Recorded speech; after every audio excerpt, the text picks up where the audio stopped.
Bonjour à tous et toutes. Donc, ça me fait plaisir d'être ici pour vous parler d'un pays qui m'intéresse beaucoup et de son expérience avec la Constituante. Donc, je vais vous parler de l'Assemblée nationale constituante au Venezuela. Alors, je vais suivre ici un plan. On va parler d'abord de l'histoire et en fait de l'importance de l'impérialisme dans l'histoire du Venezuela et de la géopolitique. C'est pas possible de tout de suite rentrer en commençant à parler de la Constituante sans faire d'abord un retour en arrière, de retourner sur l'histoire, de prendre conscience de l'importance du facteur impérialiste, colonialiste sur l'histoire de ce pays et sur les événements récents. Ensuite, justement, en parlant d'événements récents, l'actualité, j'imagine que beaucoup d'entre vous, vous avez entendu parler de ce qui se passait au Venezuela. C'est pas toujours clair. Donc, il y a une nécessité de vraiment distinguer les biais médiatiques et à quelles sources on peut se fier quand on parle du Venezuela. Je vais vous parler aussi de la période avant l'Assemblée nationale constituante au Venezuela, qui est très importante, et finalement l'organisation, le déroulement de l'Assemblée constituante, et je vais finir avec une analyse et des perspectives d'avenir. Donc, alors, on a dit qu'on commençait avec histoire, impérialisme et géopolitique. Moi, personnellement, j'ai commencé à m'intéresser au Venezuela en 2010, tout particulièrement parce que c'était suite au tremblement de terre qu'il y a eu en Haïti. Et à ce moment-là, Chavez a fait une situation très intéressante parce que tous les pays se rencontraient et parlaient de cette grosse catastrophe qui venait d'avoir lieu en Haïti et qu'il fallait effacer les dettes, la dette d'Haïti envers des pays étrangers. Et il y a eu à ce moment-là plusieurs commentaires et certains pays, entre autres certains chefs d'État de pays européens qui avaient dit au Venezuela, ben vous aussi, vous devriez effacer la dette d'Haïti. Puis à ce moment-là, Chavez avait dit, Haïti n'a pas de dette avec le Venezuela, c'est plutôt le Venezuela qui a une dette historique envers Haïti. Et c'est là que j'ai commencé à m'intéresser beaucoup à cette histoire. Donc, je suis d'origine haïtienne. Je m'intéresse beaucoup à l'histoire d'indépendance. Je me suis beaucoup intéressée à l'histoire de l'indépendance d'Haïti et j'ai réalisé qu'il y avait des liens avec les histoires d'indépendance, en fait, de tout le continent américain. Et donc, ce qui est intéressant avec l'indépendance du Venezuela, c'est que à un moment donné, quand justement ils ont voulu se retirer de la tutelle de l'Espagne, ils ont cherché des appuis et n'en ont pas trouvé.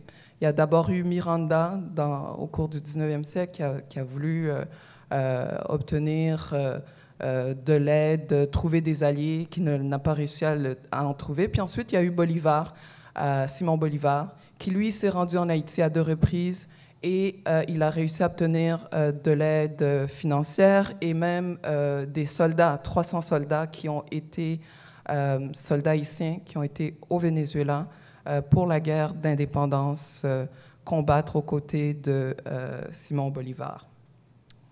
Et donc, sur l'image que vous voyez ici à côté, vous avez Pétion et Bolivar l'un à côté de l'autre. Et une des choses que Pétion avait dit à Bolivar à ce moment-là, tu ne peux pas faire une indépendance, tu ne peux pas avoir un pays indépendant dans un système en gardant un système esclavagiste. Donc, pour vraiment avoir l'indépendance, il faut que cette indépendance-là se fasse dans une perspective de libération des peuples et libération des esclaves. Et la première expédition, Bolivar n'avait pas vraiment pris ce conseil-là au sérieux. Et lors de la deuxième expédition, quand il est retourné chercher de l'aide d'Haïti, là, il s'est dit qu'effectivement, il faut libérer les esclaves. Ça avait un grand avantage de libérer les esclaves, c'est que c'était des gens qui pouvaient se joindre à ce moment-là à l'armée de libération. Donc, je pense que c'est quelque chose qu'il faut garder en tête, c'est que quand on est dans une perspective d'indépendance et qu'on a différents secteurs de la population, dont certains sont davantage opprimés, ben, il faut avoir cette perspective-là que si on veut une réelle indépendance, ça ne peut pas se faire sans la libération de ceux qui sont le plus opprimés. Et dans ce cas-là, c'était les esclaves. Et une fois que Bolivar a promis aux esclaves la liberté, ben, ils se sont joints avec enthousiasme et se sont joints à l'armée pour cette lutte d'indépendance.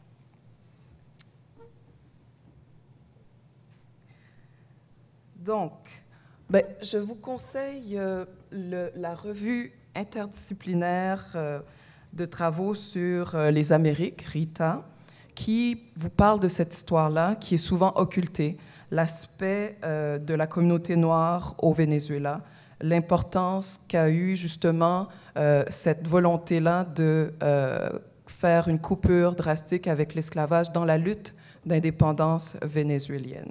Je ne vais pas continuer là-dessus parce que sinon ça prendrait beaucoup de temps. On veut parler de la constituante, mais tout ça pour dire que ça c'est une mise en contexte historique qu'on ne peut pas passer sous silence et ça a des implications même aujourd'hui dans l'actualité. Il faut comprendre ce passé-là pour mieux pouvoir analyser le présent. Alors,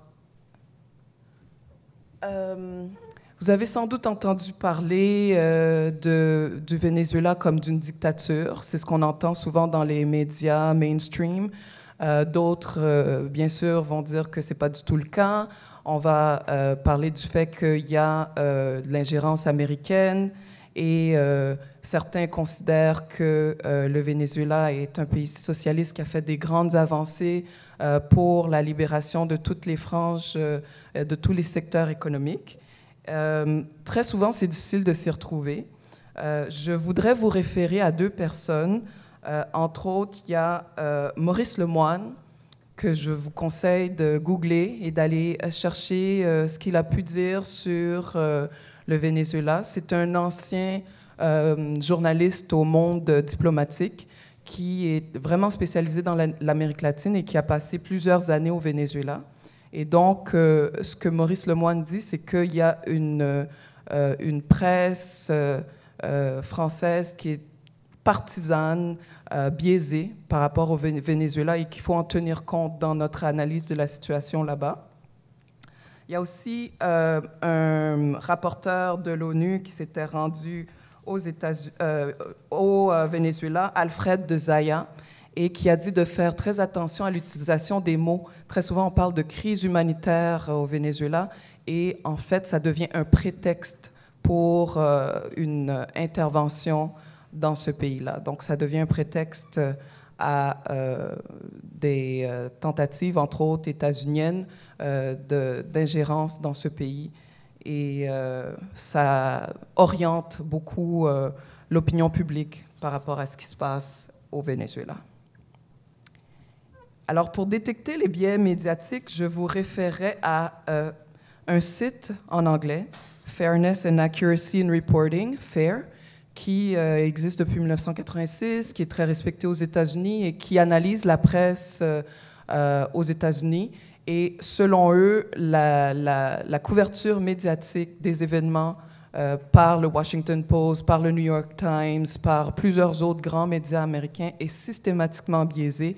Ils font des répertoires d'articles qui sont biaisés, de sources douteuses sur lesquelles les journalistes américains vont se baser pour rendre compte de la situation au Venezuela. Donc, c'est très important de vérifier un site comme ça qui s'intéresse à l'ensemble de la presse américaine et qui analyse les biais médiatiques avant de se faire une idée sur ce qui se passe au Venezuela. Bon, alors, qu'est-ce qui a précédé la convocation de l'Assemblée nationale constituante? Ce qu'il faut savoir, c'est qu'il y a eu plusieurs élections au Venezuela après, en fait, la victoire de Chavez. Cette victoire-là, qui a eu lieu en 1998, faisait suite à une époque où le Venezuela se relevait d'une dictature, tentait de se relever d'une dictature. Il y avait eu un président le président Pérez, qui avait en fait été très répressif, qui avait tiré sur des manifestants qui manifestaient contre des mesures ultralibérales que le Venezuela avait adoptées pour répondre aux exigences du FMI. Et donc, c'est dans ce contexte-là que Chavez est arrivé et a mené ce qu'il a appelé par la suite la révolution bolivarienne. Et il y a une première constitution qui a été mise en place qui disait que le président pouvait convoquer une assemblée constituante qui ferait en sorte que le peuple serait souverain et le peuple pourrait réécrire sa constitution. Donc déjà, il faut savoir qu'avant même l'Assemblée nationale constituante qui a eu lieu en 2017, il y avait déjà en 1999 dans la Constitution du Venezuela un article qui prévoyait la convocation d'une Assemblée constituante. Donc ça, c'est un élément très important. Ce qu'il faut savoir aussi, c'est que à partir de l'époque Chavez jusqu'à tout récemment, il y a eu vraiment un souci du côté du gouvernement chaviste de démontrer qu'ils étaient irréprochables au niveau des élections. Donc, il y a le Carter Center qui était régulièrement invité à observer la tenue des élections et des référendums qui se faisaient, autant au niveau des gouverneurs de région que des élections présidentielles. Donc, il y avait vraiment un souci de démontrer vraiment qu'ils étaient irréprochables à ce niveau-là. Et le système électoral en fait, il y a eu une grosse réforme électorale. Il y a eu un système de reconnaissance avec des empreintes digitales, l'utilisation de machines pour reconnaître les empreintes, vraiment pour vérifier qu'il n'y avait aucune fraude électorale possible. Et donc, le président Jimmy Carter a été plusieurs fois observateur des élections au Venezuela et a dit que c'était un des systèmes électoraux les plus irréprochables, que c'était un des meilleurs au monde. Et il y a eu aussi d'autres observateurs suisses, entre autres, qui ont fait des remarques similaires concernant le système électoral. Donc, quand on entend certains journalistes de la presse américaine remettre en question les résultats d'élections, ben, il faut leur rappeler que c'est un président américain qui a dit que le système électoral vénézuélien était parmi les meilleurs au monde et que les observateurs étrangers, l'ONU, abondent dans le même sens. Donc, il faut donc tenir compte de toutes il y en a eu au-dessus d'une vingtaine d'élections de référendums qui se sont faits et dans des conditions parfois difficiles au niveau des contestations entre la droite et la gauche, mais il n'y a jamais eu d'accusations de fraude qui ont pu être démontrées. Au contraire, les observateurs internationaux trouvent que c'est fait dans des bonnes conditions. Les facteurs qui précèdent aussi la tenue de l'Assemblée constituante, c'est au niveau du Venezuela, donc au niveau de tout le territoire, il y a eu des organisations de conseils communaux. Donc les gens ont développé vraiment une pratique de la démocratie participative.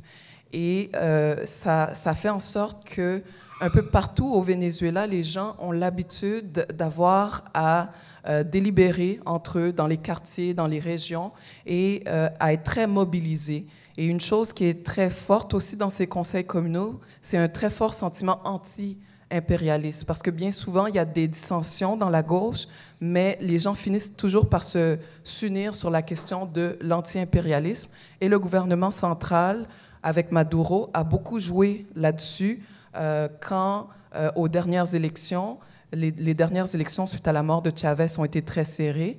Maduro a eu une faible avance sur l'opposition de droite et la droite s'est retrouvée finalement majoritaire à l'Assemblée nationale.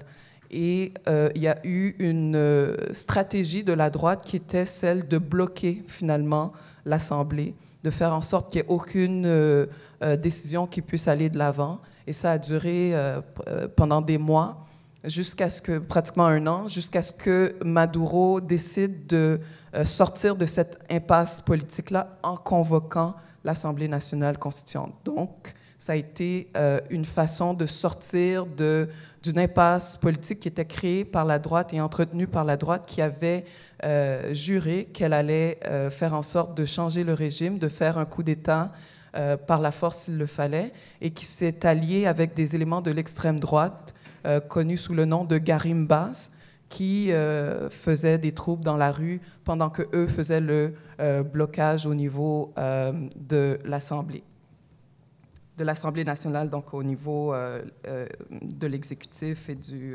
au niveau de législatif. Alors, donc ça c'est tout ce qui précède. Et comment ils se sont organisés concrètement?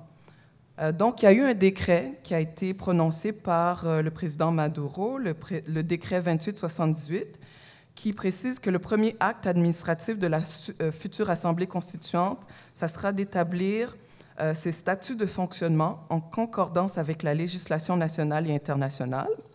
Et les gens ont été invités à postuler pour faire partie des représentants qui seraient élus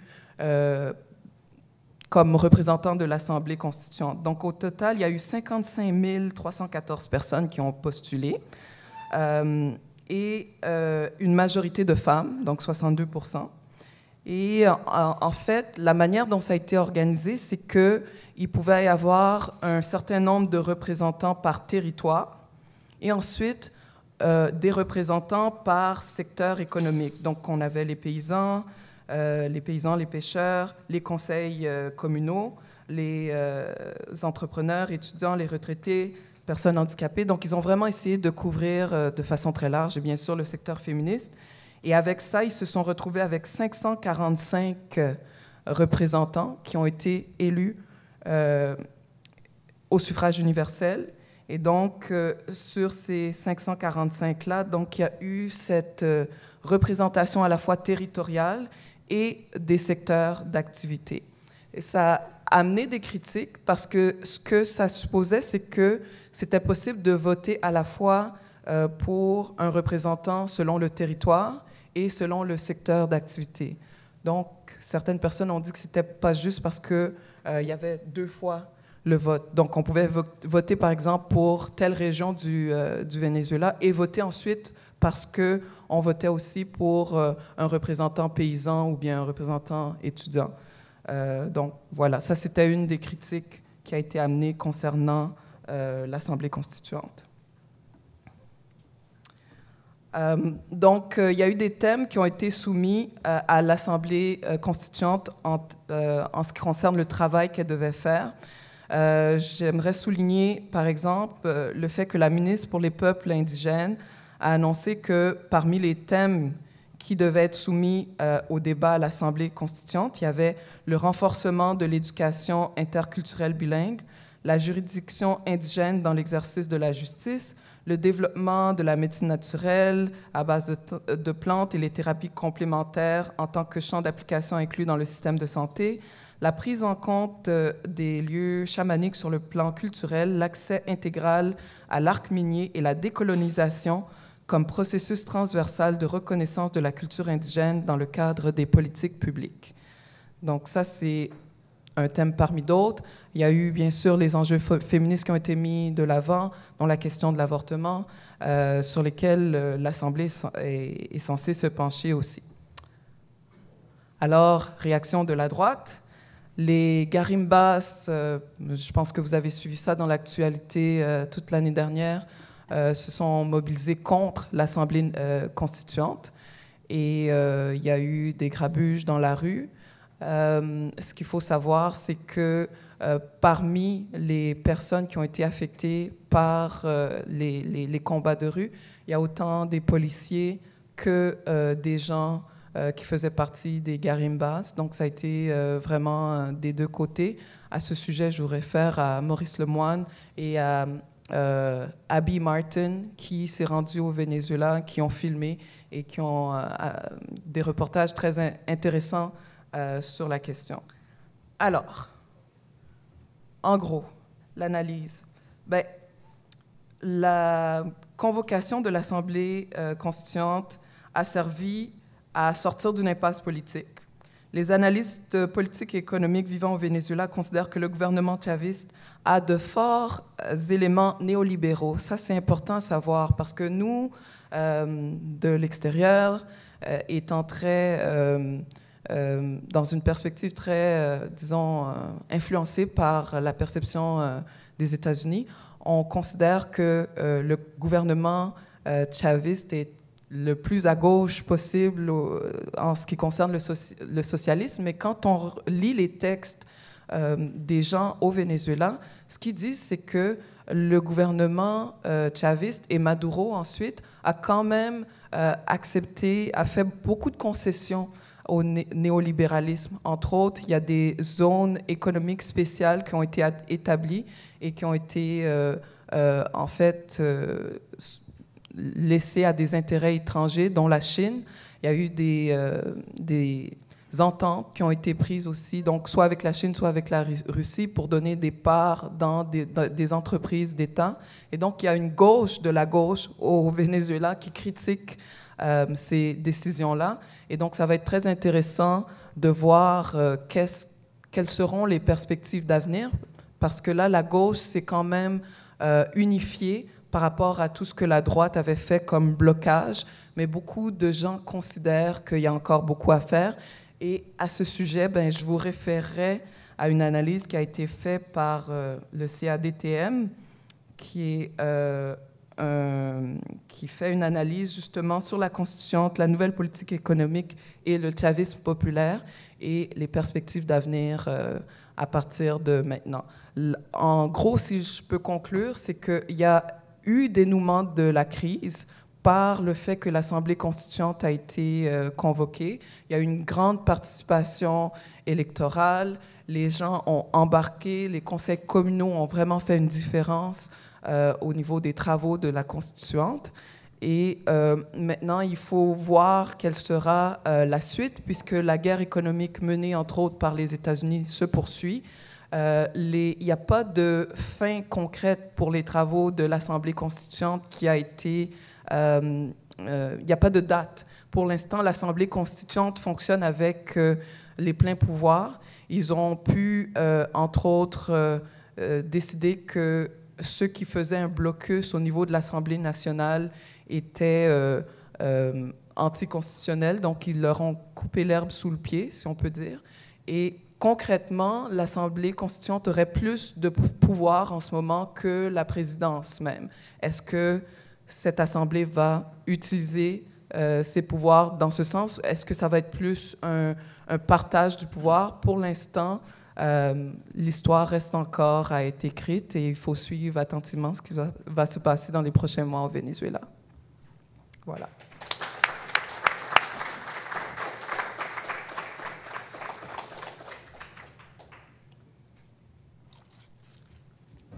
Alors, bonjour tout le monde.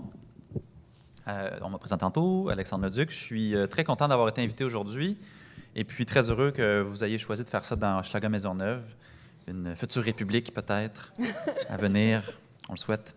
Comme on l'a dit tantôt, je vais vous parler du cas islandais que j'ai un peu étudié par intérêt personnel, mais qui nous sert, je crois, dans nos réflexions sur ce qu'on veut faire, nous, au Québec, avec l'Assemblée constituante. Donc, je ne sais pas si c'est en place. Parfait, c'est parti. Quelques éléments que je vais aborder avec vous. D'abord, une mise en contexte, un peu d'où ça sort l'Islande, etc. Qu'est-ce qu'ils ont fait en amont, donc en préparation de l'Assemblée constituante, comment l'Assemblée constituante s'est déroulée, et finalement, les blocages politiques qu'ils ont rencontrés pendant le déroulement. Vous avez une belle petite carte ici, là, de l'Islande, qui d'ailleurs a battu quel pays avant-hier au mondial? Islande, vous écoutez pas ça, hein? Non? Okay, bon, pas grave. Ils ont... Oui, c'est ça. Alors, mise en contexte, l'Islande, c'est un minuscule pays, un peu plus que 300 000 habitants, dont les 2 tiers sont rassemblés autour de sa capitale, Reykjavik. C'est une république parlementaire indépendante du Danemark depuis 1944. Ils ont vogué comme ça tout sereinement toutes ces années. Ils étaient classés dans les meilleurs pays avec l'indice de PIB, etc., au monde, jusqu'en 2008, où il y a eu la grande crise économique, vous vous en rappelez peut-être. En Islande, elle était particulièrement forte parce qu'il y avait beaucoup de corruption alentour des banques. Et le gouvernement en place, le gouvernement de droite, a voulu tenter de faire un sauvetage des banques avec l'argent public, mais il y a eu vraiment un mouvement populaire qui s'est opposé à ce sauvetage public-là et qui ont exigé un référendum sur le plan de sauvetage. Et le pouvoir n'a pas eu le choix de leur concéder le référendum qui a été battu. Donc, les gens ont refusé que l'argent public serve à sauver des banques qui avaient un peu profité du système. Et donc, se déroulent devant nous les révolutions des casseroles. Il y a une grande mobilisation citoyenne. Ça mène à la chute du Parlement ou du gouvernement en place. 2009, nouvelles élections générales et il y a une coalition de centre-gauche qui prend le pouvoir avec, entre autres, la promesse de tenir une assemblée constituante. Et chose promise, chose due, l'année suivante, elle adopte, donc le nouveau gouvernement adopte la loi constitutionnelle qui encadre le déroulement de cette assemblée constituante. Préalablement à l'Assemblée comme telle, il va y avoir 2 grands moments. Le premier, c'est ce qu'ils ont appelé, je pense, l'Assemblée nationale ou le Forum national, c'est-à-dire un tirage au sort d'environ 1000 personnes qui vont travailler sur une journée. C'est pas long, c'est une seule journée, elle devait être assez bien remplie d'ailleurs, mais c'est organisé par le gouvernement, il y a beaucoup de ressources et ils doivent discuter ensemble à savoir quelles doivent être les grandes valeurs qu'on aimerait voir se retrouver à l'intérieur de la Constitution qui va être à écrire dans les mois qui suivent. Et ensemble, donc ces 1000 personnes-là identifient une série de valeurs que vous avez ici, droit de la personne, démocratie, transparence, égalité d'accès aux soins et à l'éducation, secteur financier plus fortement réglementé, hein, évidemment, on suivait une crise financière due à ce secteur-là, propriété publique des ressources naturelles islandaises. Une fois ce grand forum organisé, il y a le moment plus des experts. Donc, un comité constitutionnel de 7 experts va s'asseoir et produire un substantiel rapport de 700 pages qui vise à outiller et aider l'Assemblée constituante à venir dans ses travaux. Et justement, cette Assemblée constituante, on la convoque. On prévoit 25 sièges. C'est des gens qui vont être élus au vote unique transférable. C'est un mode de scrutin assez complexe, mais qui vous permet de voter pour plusieurs personnes à la fois. Et ils reçoivent un total de 525 candidatures. On se rappelle qu'ils sont à peine plus que 300 000, donc c'est quand même une bonne participation. Dans la loi constitutionnelle, on interdit aux élus et aux employés politiques de ces élus-là d'être candidats dans la Constituante. Donc, pour vraiment séparer l'Assemblée, le pouvoir et les fonctionnaires alentours de cette organisation-là citoyenne. Et on prévoit aussi une modalité que je trouve très intéressante, c'est-à-dire que si naturellement, par le vote autonome des choses, on n'arrive pas avec 25 personnes dans la zone paritaire là, de 60-40, hommes-femmes, il prévoit de rajouter des sièges pour les femmes non élues qui manquaient quelques voix là, pour obtenir un siège, afin d'équilibrer la chose, mais ils vont être pile dans la zone paritaire avec le résultat, alors ils n'auront pas besoin de rajouter ces fameux sièges-là. C'est intéressant de constater les différentes professions des personnes qui vont être élues sur l'Assemblée constituante islandaise. J'en ai noté quelques-unes, mais c'est très diversifié. On a un avocat, un mathématicien, une directrice de théâtre, une étudiante de Sciences Po, un dirigeant syndical, un agriculteur, un journaliste, un pasteur. Donc, c'est vraiment très varié. Et tout ça sans avoir mis nécessairement des cases ou des sections de vote pour tel ou tel secteur. C'était ouvert. Et puis, ils ont été, je pense, assez chanceux. Peut-être, naturellement, ça a eu une bonne diversité. Et dans la loi constitutionnelle qui encadre l'Assemblée, on leur donne le mandat de faire leurs travaux à l'intérieur de 2 à 4 mois. Donc, c'est pas très rapide. C'est très rapide, pardon, c'est pas très long, mais c'était ça qui était leur encadrement. Ensuite, la loi constitutionnelle prévoit que l'Assemblée constituante doive arriver avec des réponses à une série de questions. Ces questions-là sont clairement définies dans le mandat, si vous voulez, de l'Assemblée constituante. J'en ai noté quelques-unes. Ils ont des trucs assez classiques comme la base de la Constitution islandaise, ses concepts fondamentaux, l'organisation de la branche législative et exécutive, les limites de leur pouvoir, le rôle et le statut du président de la République, l'indépendance de la justice, la surveillance des autres détenteurs du pouvoir, l'organisation des élections et les circonscriptions électorales, à noter ici, je vais y revenir tantôt, Il y a participation des citoyens au processus démocratique, transfert des pouvoirs aux organisations internationales, affaires étrangères, environnement, etc. Dès le départ, il va y avoir des défis assez importants que vont rencontrer nos amis islandais. D'abord, une faible participation électorale aux élections de l'Assemblée constituante. Et là, il faut remettre en contexte, il y avait eu la révolution des casseroles qui avait réussi à faire tomber le gouvernement, et l'élection suivante, qui avait eu lieu en avril 2009, avait vu un taux record de participation de 87 %. Il n'y a pas beaucoup de monde qui ne sont pas allés voter, finalement. Mais à peine un an plus tard, pour l'élection de l'Assemblée constituante, on a seulement 37 % de participation. C'est pas mauvais en soi, c'est quand même beaucoup de monde, mais par rapport à l'exercice qui venait de se dérouler l'année suivante, c'est un peu décevant. Certaines personnes ont voulu expliquer cette déception-là avec deux facteurs. D'abord, le fait que la droite, qui était relativement opposée au processus de l'Assemblée constituante, a fait une espèce de boycott en sourdine. Ils n'ont pas nécessairement appelé les gens à ne pas participer, mais ils n'étaient vraiment pas enthousiastes. Ils n'ont surtout pas appelé les gens à participer. Donc ça n'a probablement pas aidé le taux de participation. Et il y a eu une très mauvaise couverture médiatique. Certains parlent même d'un silence médiatique alentour du processus constituant du début à la fin. Ça aussi, nécessairement, ça n'aide pas la participation. Finalement, juste avant que les travaux commencent, donc après l'élection des constituants, mais avant le début des travaux, la droite décide de faire un coup, en quelque sorte, et mobilise la Cour suprême du pays pour déclarer l'élection des 25 personnes là, qui viennent d'avoir lieu, déclarer ça illégal parce qu'il y aurait eu 2 ou 3 petites irrégularités dans le processus. Et surprenamment, la Cour suprême accepte cette injonction-là, en quelque sorte, et annule l'élection. Alors là, on se retrouve dans une drôle de situation. Le gouvernement au pouvoir a promis la constituante, les élections ont eu lieu, mais là, la Cour suprême annule les élections, mais pas la constituante. Alors, pour un peu faire un petit détour et ne pas s'empêtrer dans les fleurs du tapis, le gouvernement décide de nommer les 25 personnes qui avaient été élues, dont l'élection venait d'être annulée. Bref, donc ils ont réussi à ne pas ralentir trop le processus et à continuer rapidement avec ça. Avant et pendant le déroulement des travaux de l'Assemblée constituante, il y a quelque chose de très intéressant qui va se dérouler, qui s'appelle la fourmilière. C'est une espèce de rassemblement de plusieurs mouvements sociaux, syndicaux, communautaires, etc., qui se rassemblent et décident de vouloir faire vivre la démocratie participative alentour du processus constituant, ne pas laisser ça juste aux 25 personnes ou juste au Parlement, au gouvernement. Et ils vont organiser des immenses forums un peu partout dans le pays pour recueillir des suggestions, etc., et encourager les gens à participer au processus. Il faut également noter le rôle fondamental d'Internet et des nouvelles technologies dans le déroulement de l'Assemblée constituante islandaise, parce qu'à chaque fin de semaine, le comité des 25 personnes publiait le résultat de ses travaux de la semaine sur Internet, et il y avait une section commentaires et suggestions qui était ouverte et mise à profit en quelque sorte, publicisée, et les gens pouvaient aller commenter ce qui était les travaux de la semaine du comité et faire des suggestions. Ils vont recevoir jusqu'à 3600 commentaires et 360 suggestions qui vont être envoyées directement aux constituants sur « vous devriez faire un article sur telle ou telle chose » ou « retirer un article sur telle ou telle chose ». Ce qui fait en sorte que certains commentateurs vont appeler ça la première, en anglais, « crowdsourced constitution ». Je pourrais peut-être traduire ça par une constitution alimentée par la base, qui n'a pas été écrit uniquement par un petit groupe d'experts en vase clos, comme, mettons, les pères fondateurs de la Confédération canadienne ou américaine. Ils étaient quoi, 12 bonhommes, 12 hommes blancs, évidemment, assis dans un coin pendant une fin de semaine. Ils disaient, voilà, ils ont pondu la Constitution, et puis c'est tout.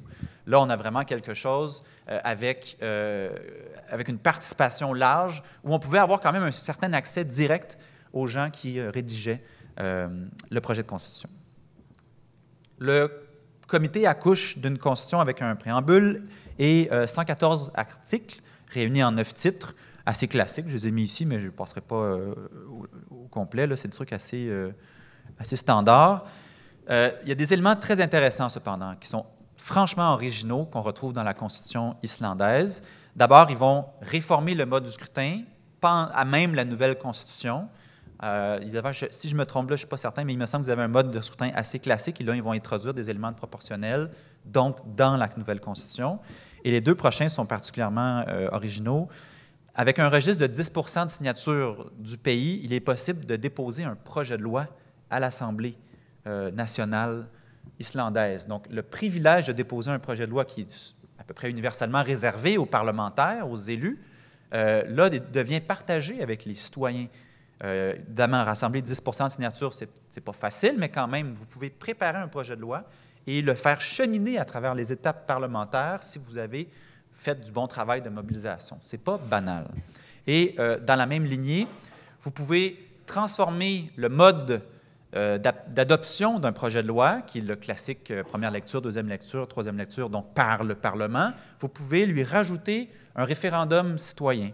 Donc, que le projet de loi qui est déposé soit par un citoyen ou par le Parlement, si vous avez le temps de ramasser vos 10 de signatures, il va être obligé de passer à travers un référendum pour être finalement accepté et ratifié avant d'être entré en fonction. C'est vraiment, encore une fois, un privilège intéressant. Tout ça, c'est bien beau, sauf qu'arrivent les gros blocages politiques, parce qu'une fois que la Constitution elle a été rédigée, elle a été présentée, débattue, il faut la passer aux voix. Alors, il y a un référendum qui s'organise avec 49 de participation, pas terrible, mais pas mauvais non plus, mais avec un résultat, dans ce 49 de participation-là, de 66 en faveur. Donc, un 2 tiers, un franc 2 tiers de personnes qui ont voté, qui ont décidé que c'était une bonne Constitution et qui l'ont adoptée. Si ça s'était arrêté là, ça aurait été parfait, mais dans la précédente Constitution, en fait, la seule qu'ils ont adoptée à leur indépendance en 1944, il y avait un drôle d'article qui faisait en sorte que pour modifier la Constitution de 1944, il faut un vote du Parlement avant et après une élection, comme pour dire que ça doit être vraiment un consensus multipartite, et peu importe si on change de parti au pouvoir, il faut vraiment que tout le monde soit d'accord. Mais vous vous rappelez tantôt que la droite avait fait un certain boycott, n'était pas en faveur du processus constitutionnel. Donc, malheureusement, il y a eu élection en avril 2013. La droite est revenue au pouvoir. La même droite qui avait été tassée à cause du scandale financier est revenue. Hein. Parfois, on connaît ça, un parti qui perd une élection en 2012, par exemple, et qui revient au pouvoir en 2014. Vous connaissez sûrement cet exemple très québécois. Mais tout ça pour dire que c'est ce qu'ils ont vécu en Islande. Et malheureusement, depuis ce temps-là, la Constitution islandaise, qui a pourtant été ratifiée par référendum citoyen, elle est tablettée, elle est morte au feuilleton, elle n'a jamais été ramenée pour un vote parlementaire. Je sais qu'il y a un parti là-bas qui s'appelle le Parti pirate islandais, qui a le projet, si jamais un jour il est élu, de finir cette espèce de processus avorté qui a fini en queue de poisson, en quelque sorte, de fermer la parenthèse de cette chose-là qui n'a jamais eu lieu, donc, malheureusement. Qu'est-ce qu'on peut en tirer comme analyse? Plein de choses, certainement. J'ai tiré peut-être trois grands points. D'abord, il faut s'attendre, pas qu'on la souhaite, bien sûr, mais il faut être réaliste quand même, il faut s'attendre à une certaine hostilité du système, j'utilise le système avec des grands guillemets, envers l'Assemblée constituante. Et là, j'ai mis entre parenthèses système politique, système judiciaire, système médiatique. Faire une Assemblée constituante, même dans un pays occidental, du premier monde, qu'on pourrait dire, de tradition catholique, tu sais, bon, pas catholique, protestante, mais bon, bref, tu sais, très, très proche de pays là, comme comparables au nôtre, peut-être plus que le Venezuela dans une certaine mesure. Même dans un contexte comme celui-là, il y a eu de l'hostilité du système, puis de l'hostilité assez sévère. Le coup de la Cour suprême, je ne me l'explique toujours pas, c'est fascinant qu'ils aient décidé de vouloir torpiller le processus en annulant les élections de l'Assemblée constituante en plein milieu. Donc, il faut s'y préparer. On aura l'occasion d'en débattre sur comment s'y préparer, mais vraiment, il faut s'y attendre. Deuxième élément d'analyse, on a tout à gagner à organiser une démarche la plus démocratique possible, à mettre à contribution le débat citoyen vraiment au maximum, le mettre au centre, le citoyen de notre démarche. Et donc, ça va de pair, utiliser les nouvelles technologies. Tantôt, je parlais de la fourmilière, de l'Internet 2.0. Ça a bien fonctionné. Ça a donné un sentiment de participation aux citoyens et citoyennes. Et dans ces moments-là, je pense, en tout cas j'espère, j'ose croire que ça donne encore plus le goût de défendre le processus jusqu'au bout. Malheureusement, là, il y a une élection qui en a décidé autrement, mais je sais qu'il y a toujours un mouvement social encore actif en Islande qui réclame l'adoption de cette constitution-là, même si tout est déraillé depuis 2013. Mais d'avoir fait participer les gens tout au long, nécessairement, ça donne une certaine poigne pour la popularisation de notre démarche. Et finalement, ma troisième analyse, c'était une question aussi trop grosse bouchée, parce que j'ai lu des analyses qui disaient d'avoir, par exemple, vouloir faire la réforme électorale à l'intérieur même de la réforme de la Constitution. On s'est peut-être magasiné du trouble, parce que les partis qui étaient les partis traditionnels, qui allaient perdre du pouvoir, perdre des sièges avec une réforme électorale, avaient tout à perdre avec cette adoption de la Constitution. Alors, ça leur donnait une raison supplémentaire de se mobiliser pour essayer de la faire dérailler, de la faire perdre. Donc, il y en a qui se posent la question, est-ce qu'on aurait dû faire d'abord notre exercice constitutionnel, puis peut-être plus tard réformer le mode de scrutin? D'autres disaient, ben non, il fallait y aller, la porte était ouverte, on est rentré, puis c'est pour d'autres raisons qu'on a peut-être perdu. Mais la question se pose, est-ce qu'on a voulu prendre une trop grande bouchée avec cette constituante-là qui couvrait plusieurs aspects et plusieurs réformes en même temps? Si le sujet vous intéresse vraiment plus en détail, il y a un bon bouquin, une petite plaquette là, assez rapide à lire de Jérôme Skalski, qui s'appelle « La révolution des casseroles, chronique d'une nouvelle constitution pour l'Islande ». Elle date de 2012, donc elle ne couvre pas la période qui a fait en sorte que ça a déraillé par la suite, mais elle explique très bien l'avant, la révolution des casseroles, le processus constituant. Donc, c'est vraiment, ça a été la base pour préparer ma présentation. Voilà. Merci beaucoup. Je le présente? Oui, c'est ça. OK. Est-ce que les gens, on prend des questions de la salle? Non? OK. OK. Oui. Alors, ceci sera un atelier interactif. Vous avez sur vos tables un quart de feuille avec 3 questions qu'on a préparées ensemble. À partir de nos présentations, autant sur le Venezuela que sur l'Islande, il y a des questions qui se posent. Qu'est-ce qu'on peut faire, nous, au Québec, nous, à Québec solidaire, pour préparer cette Assemblée constituante-là? Je vous les lis avec vous. Il y en a, on va vous en apporter si vous n'en avez pas. Est-ce que tout le monde en a une sur sa table? En fait, on va aussi vous demander de vous rapprocher pour faire des plus grosses tables. Le but, c'est de... Veux-tu y aller? OK. Bon, je vais commencer par lire les questions, ensuite on ira avec la logistique. Première question.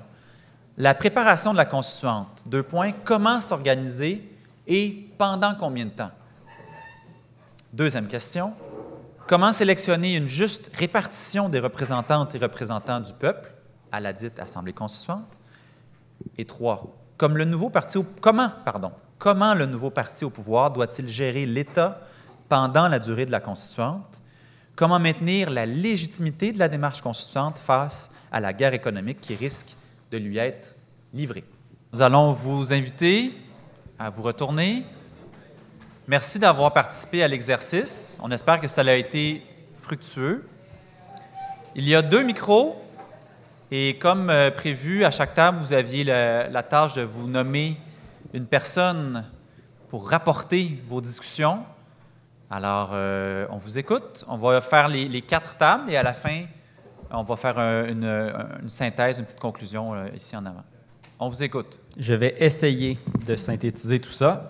D'abord, je vous annonce que nous n'avons pas vraiment eu le temps de traiter la 3e question. Voilà. Autre chose, on pourrait faire peut-être un colloque de 3 jours avec juste ces 3 questions-là. Ça serait une bonne idée. Donc, comment on s'organise? Des choses, donc, parce que la première question était en fait un peu trichée, il y en avait 2 dedans. Comment on s'organise? Donc, ce que j'ai noté, dites-moi, camarades aussi, si j'oublie des choses. Donc, vite, il faut déclencher, parce qu'il n'y a pas une seule seconde à perdre dans un mandat de 4 ans pour passer à travers ça. Donc, vite, on déclenche, puis l'élection des constituants, qui touche plus le volet de la question 2, l'élection des constituants, ça doit aussi se faire sans traîner. Et on a retenu aussi, pour ce qui était de comment on s'organise, que ce n'est pas que l'affaire des constituants d'écrire la nouvelle constitution. Donc, ce que Alexandre mentionnait en Islande avec les échanges ou l'espèce de crowd-based, je ne me rappelle plus le machin en anglais, là. Ça, c'était vraiment très intéressant et qu'il devrait toujours y avoir des échanges entre population, peuple et les constituants. Sinon, pour ce qui est du timing, on s'entendait pas mal, tout le monde autour de la table, pour dire que ça doit tenir absolument dans un mandat. Puis comme il s'agit d'un processus de mobilisation sociale aussi, l'écriture d'une nouvelle constitution, il ne faut pas que ça s'étire trop, parce qu'on veut que les gens se mobilisent, qu'ils restent mobilisés pendant ce temps-là, mais il ne faut pas que ce soit trop long non plus. Donc, On est un peu un genre de compromis autour de les constituants là, réunis ensemble, qui jasent puis qui écrivent la Constitution, 2 ans, max. Parce que si on pense à, on arrive, on déclenche, on élit les constituants, ils se réunissent, après il faut qu'il y ait un référendum sur le projet de Constitution, il faut que les fruits de ce labeur-là soient dans un premier mandat avant qu'on retourne en élection sous la nouvelle Constitution. Donc ça, c'était pas mal. J'ai des oui de la tête, là. OK. Point 2, bien sûr, interdiction donc des partis et des gens qui sont des employés politiques. Là. Je ne me rappelle plus le terme exact. Là, par contre, sur comment on fonctionne, là, je vais vous rappeler. Il n'y a pas eu de consensus. Je vais vous ramener les différentes perspectives. Donc, il y avait l'idée des fameuses genres de listes qui pourraient se créer, du genre liste écologique, liste Parti libéral du Québec, liste syndicaliste, liste écologiste, en tout cas, ce genre de liste-là, et les gens pourraient proposer leur candidature sur ce genre de liste-là, et les gens voteraient pour des listes, donc pour une liste pour déterminer les constituants. Il y avait ce qui avait été mentionné aussi par une camarade, d'utiliser donc les circonscriptions actuelles comme base délimitative pour dire bien, comment on s'assure que les régions, que tout le monde est bien représenté, donc d'utiliser ça comme base. Donc ça, c'est toujours aussi dans une perspective élective. Puis là, il y avait toute la question aussi de comment on détermine des catégories. Parce que oui, on se dit, bon, on a des bases, on veut l'égalité homme-femme, on veut des représentations des régions, est-ce qu'on veut des représentations de, je sais pas moi, de communautés culturelles, de blablabla, bla, bla, bla, bla. Mais là, quelqu'un d'autre a dit, mais si on commence à mettre ces catégories-là, c'est pratiquement sûr qu'on va en oublier. Ou en tout cas qu'il y en a qui vont se sentir qu'ils perdent au jeu et dès lors vont peut-être moins dire, bien, moi, j'embarque pas dans ce processus-là parce que je me sens pas représenté, moi, dans ma catégorie qui me définit. Donc, danger avec les catégories, peut-être. Et sinon, peut-être pavé dans la mare, mais est-ce que déterminer qui sont les constituants et les constituantes impliqués dans le processus, est-ce que ça doit nécessairement se faire dans une perspective élective? Est-ce que ça ne pourrait pas être non plus tiré au sort? Donc, des gens soumettent leur candidature. Je ne sais pas, moi, on ramasse 100 000 personnes au Québec qui sont intéressées à devenir les représentants du peuple pour écrire la nouvelle Constitution. Et là-dedans, on tire au sort. Et ce qu'on amenait aussi, c'est ça a des problèmes, ça aussi, ça pose d'autres problèmes. Mais est-ce que, comme on le propose pour le mode de scrutin, nous, on propose un mode de scrutin mixte, est-ce qu'il n'y a pas moyen de faire une constituante avec des constituants mixtes, donc une partie tirée au sort, au hasard totalement, et une autre partie qui pourrait représenter soit divers intérêts ou diverses catégories ou machin chouette. Donc, on n'a pas de réponse à ça. Et honnêtement, ça prendrait vraiment 3 jours pour quelque chose qui a du bon sens. Merci beaucoup. Moi, j'ai juste une question pour être certain d'avoir compris. Quand vous avez dit la durée totale du 2 ans, c'était à partir de l'élection du nouveau gouvernement jusqu'au référendum? Non. Les constituants, une fois qu'ils sont déterminés, là, élus ou peu importe, oui, c'est ça. Ils ont 2 ans max pour arriver avec voilà la Constitution du Québec. OK, fait que ça n'inclut pas nécessairement le référendum de ratification. D'accord, merci. Tout ça, là, toute cette affaire-là, ça a été fait avant la fin du mandat. OK. Donc, parfait. Merci. Bon, alors je vais résumer un peu nos conclusions. Tout le monde était d'accord pour que ça se fasse dans un seul mandat. Ça, je pense que ça ne posera pas de problème, évidemment, parce qu'une élection, ça risque de faire un changement de gouvernement qui ferait tout échouer. Alors, puis le temps qu'il devrait avoir, c'est le plus de temps possible, mais en même temps, avec toutes les limitations qui viennent avec le fait de faire ça dans un seul mandat. C'est-à-dire qu'il faut faire ça, il faut commencer rapidement la sélection ou l'élection des gens qui vont en faire partie. Puis en même temps, il ne faut pas faire ça à 3 mois de la dernière élection. Il ne faut pas non plus aussi prendre le risque que l'usure même d'un seul gouvernement fait en sorte qu'à la fin, il est moins populaire qu'au début, à cause qu'il fait face à la réalité puis tout ça, même s'il fait bien des bonnes affaires. Donc, éviter que ça entache le processus, même s'il est séparé. Autre chose, pour ce qui est de la nomination, on ne s'est pas vraiment entendu sur quelque chose de particulier, mais tout le monde s'entendait sur le fait que ça devait être le plus ouvert possible, le plus accessible possible. Peut-être qu'on utilise les structures du pouvoir, de la démocratie représentative, des plus petites unités qui existent là, en ce moment, qui sont, mettons, les conseils municipaux, là où, par exemple, il y en a dans les grandes villes, puis dans d'autres structures faudrait voir aussi. La deuxième question, c'était quoi, non?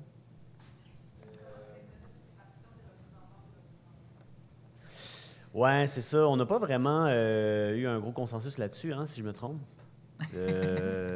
Pas. Alors, c'est ça. Je pense que c'est un gros morceau. Donc, ça, on verra. Mais tu sais, en gros, il y a comme deux approches. Il y a comme l'approche essayer d'avoir dans l'Assemblée constituante la représentation de tous les groupes, ce qui est peut-être impossible et donc toujours soumis à des critiques, ou encore avoir une Assemblée constituante qui, elle, fait une tournée de consultation auprès de tous les groupes, qui ça est plus facile à réaliser quand même. Donc, il y a deux choses. Est-ce que les constituants vont être des gens qui représentent des intérêts, ou est-ce que les constituants vont être un peu comme un jury, des citoyens neutres qui représentent les intérêts de tous les groupes qu'ils ont consultés? T'sais, ce serait peut-être mieux au sens où, mais là, ça, c'est pas nécessairement l'opinion de la table, là, au sens où ça fait en sorte que tu ne peux pas accuser les gens-là de défendre leurs intérêts propres et corporatistes. T'sais, ils sont comme des jurys. Ils jugent. Ils font ce qu'on leur a demandé. Bon, puis tout le monde pouvait leur demander. Alors, c'est peut-être un peu mieux ça, mais bon, ça reste mon opinion.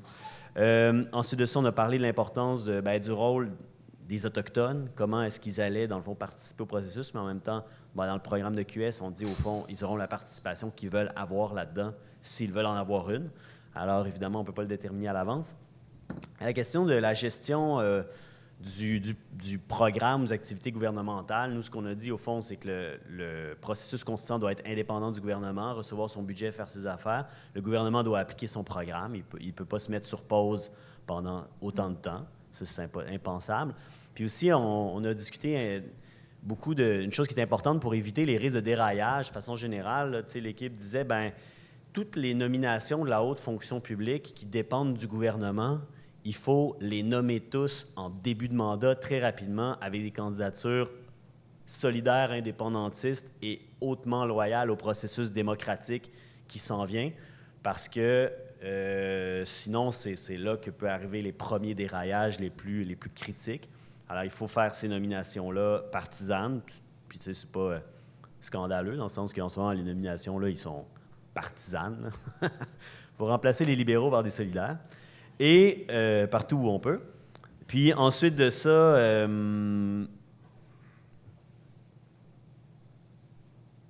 ah oui, on a parlé de qu'est-ce qui arrive si le conflit monte, tout ça, puis qu'il y a vraiment de la violence, des actions agressives violentes pour nuire au processus de la constituante.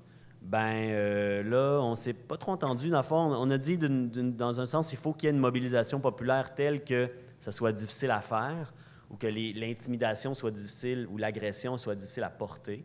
Pareil, puis on se questionnait aussi à savoir, est-ce qu'on ne devrait pas, à ce moment-là, déjà utiliser la SQ loyale à notre gouvernement que nous payons avec l'argent que nous récoltons de nos impôts, être sûr que ce ne soit pas comme en Catalogne, là, pour les utiliser comme on défendrait n'importe quelle élection. On dit si on reçoit une agression armée, on va utiliser les moyens de défense qu'on a pour défendre la démocratie. Puis tout le monde était d'accord qu'on ne voulait pas que ça arrive. C'est tout. Merci beaucoup. Salut. Salut. Mes camarades et moi, on a déterminé l'ensemble des caractéristiques que ça devrait prendre en 20 minutes. Donc, bien sûr, là, on est resté sur des idées plutôt générales. Donc, première question. Nous aussi, on a fait le constat que c'était en 4 ans que l'ensemble de la chose devait se tenir, un mandat, pour peut-être pas vivre ce que l'Islande a vécu. Ensuite, il a été lancé, juste l'organisation de la préparation, ça devrait prendre 1 an. Après ça, il y a eu une réflexion à savoir, on devrait s'assurer, prendre le temps, pour s'assurer surtout de la mobilisation et de la participation citoyenne pour justement justifier ce processus-là et qu'il soit fonctionnel. Puis que ça allait finalement dépendre du niveau de conscientisation politique du peuple. On pouvait aussi s'inspirer des assemblées passées qui ont été faites au Québec. C'était le cas de Parizeau, justement, qui avait consulté la population pour aider à l'organisation, voir qu'est-ce qui s'est déjà fait, qu'est-ce qu'on a fait et comment ça s'est organisé. On a aussi mentionné que c'était important que ça reste malléable dans l'optique de retourner sur certains dossiers à différentes étapes de la rédaction, que finalement, vraiment, qu'on vote à la fin sur le référendum, mais que à chaque fois, on peut retravailler certaines choses, donc dans une démarche presque des fois cyclique. La question 2, comment sélectionner une juste répartition des représentants et représentantes?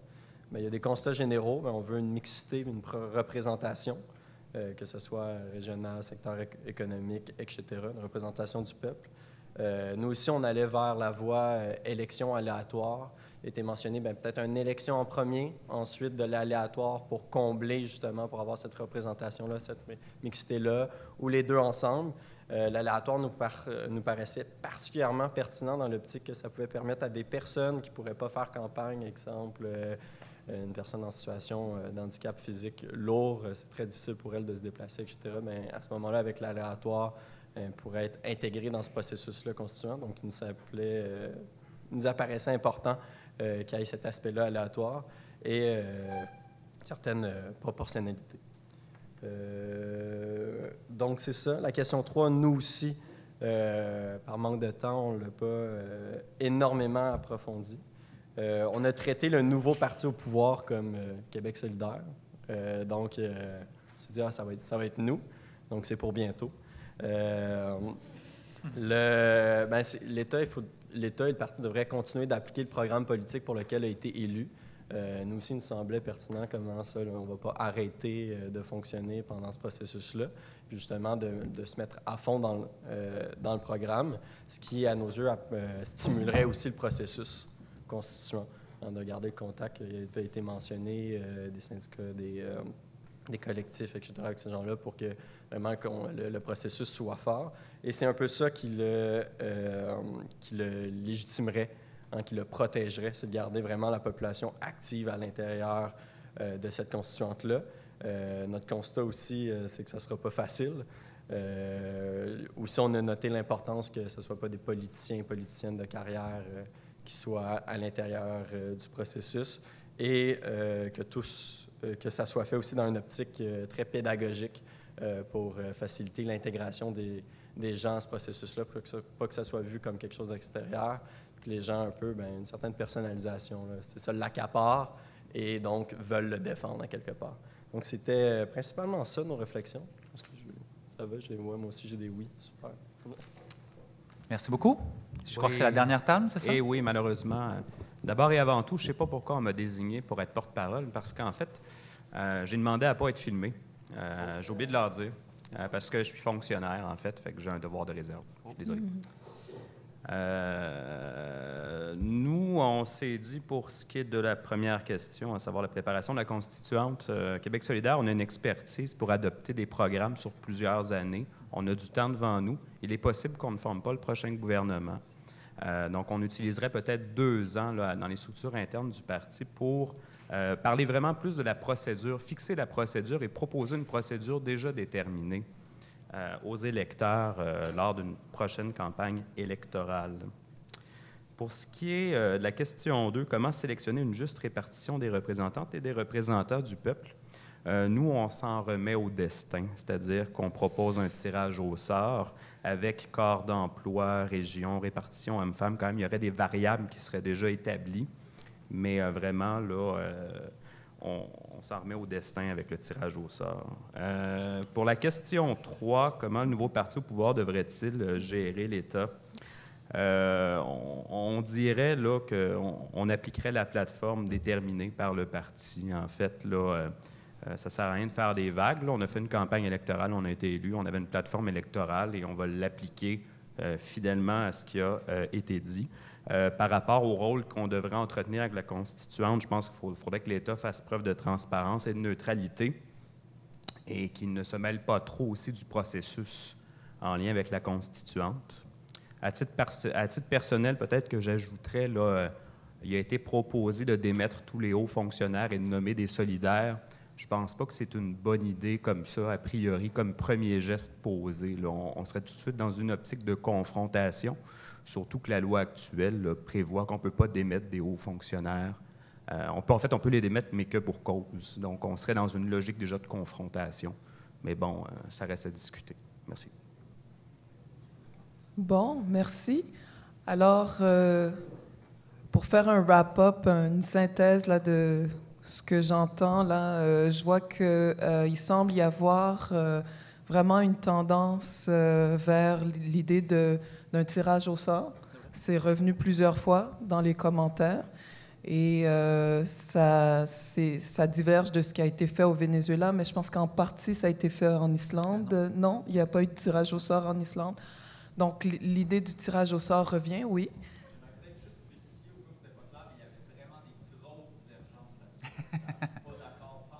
OK.